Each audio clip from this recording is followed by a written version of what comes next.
Welcome to NIOS Studio. This program is based on Senior Secondary Chemistry course. I am Dr. Alka Mehrotra. We will be discussing about Lesson 9, Chemical Thermodynamics. During this part of the program, we will discuss the commonly used terms in the chapter, states and properties of the system, thermodynamic process, exo and endothermic reaction. Objective of Part 1. Commonly used terms, state, type and properties of system, thermodynamic process, exothermic and endothermic reaction. Let me introduce thermodynamics with the example. When a chemical reaction occurs, it is accompanied by an energy change which may take any of several different forms. For example, the energy change involved in the combustion of fuels like kerosene, coal, wood, natural gas, etc. takes the form of heat and light. Electrical energy is obtained from the chemical reactions in batteries. The formation of glucose by the process of photosynthesis requires the absorption of light energy from the sun. Thus, we see that the energy change that accompanies the chemical reaction can take different forms of energies. In this lesson, you shall study the reaction in which heat is either evolved or absorbed. So, according to law of conservation of energy, the total energy change in the universe is constant. However, it can be converted from one form to another. Now, let's understand the meaning of thermodynamics. Thermo means heat. Dynamics means function of work and energy. So, we can say the thermodynamics is defined as a branch of science that deals with the relationship between heat and other forms of energy such as work. Now, some important terms related to thermodynamics are, you will be studying about the system. Now, what is system? System refers to the part of universe in which observations are carried out. Surroundings, the part of universe other than the system is known as surroundings. And boundary, the wall that separates the system from the surroundings is called boundary. Let's take one example. When a piece of coal is burnt, it gives out heat and makes the surrounding warmer. But the heat or energy remains constant. Coal. Now here the coal is a system which we are observing, or the area of observation is the system, and the area around is called the surrounding. So here you can understand by this figure, system is the one where we are observing what we are observing, the reaction, and the surrounding is the area around it, and these two are separated by the boundary. Now, types of system. One is open system, the system in which energy and matter both can be exchanged with the surroundings. Now, I am going to show you the one demo also based on that. First, you try to understand this. Then there will be a closed system, the system in which only energy can be exchanged with the surroundings. An isolated system, the system in which neither energy nor matter can be exchanged with the surroundings. Let me show you the activity. You can see here the vapors are coming out.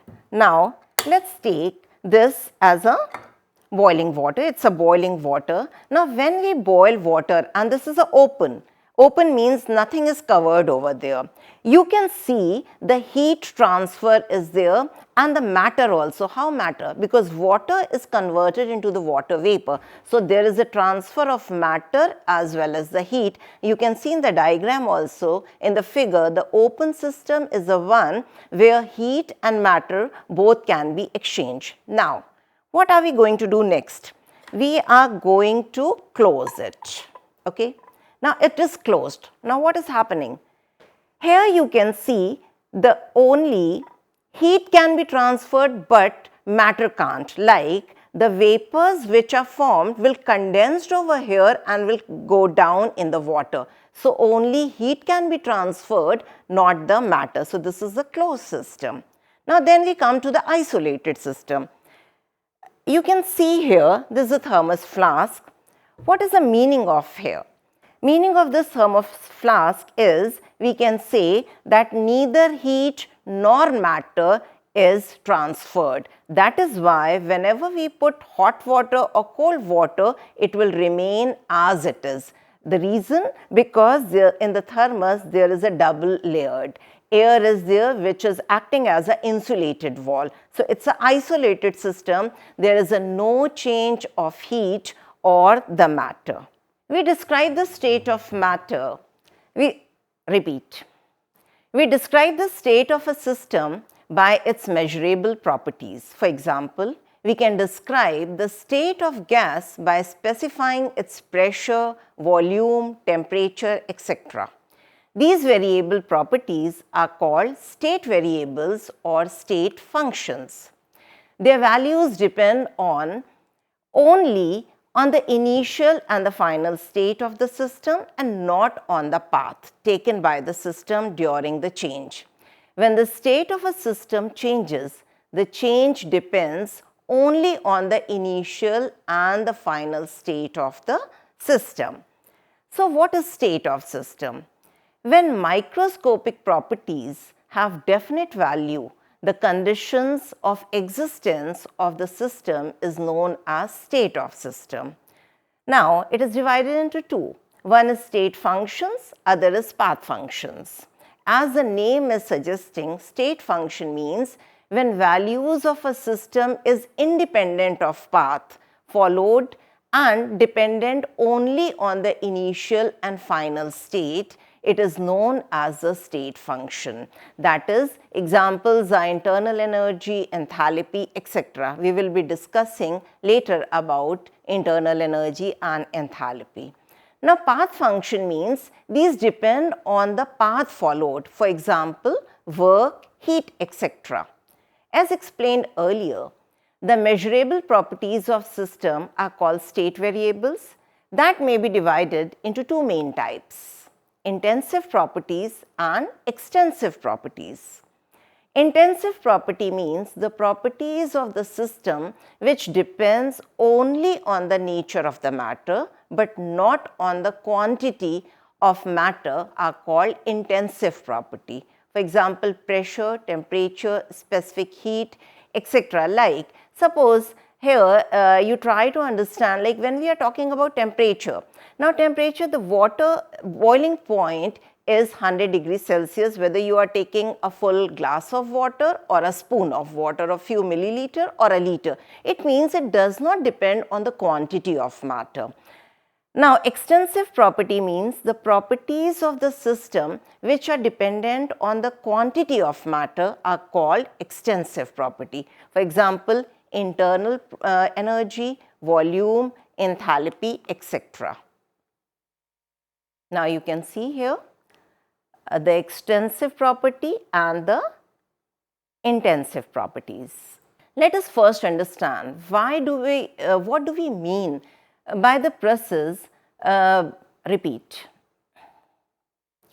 us first understand what do we mean by a process. Suppose we want to raise the temperature of the system. We may do it by heating it.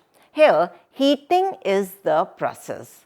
The method of bringing about a change in the system is called process.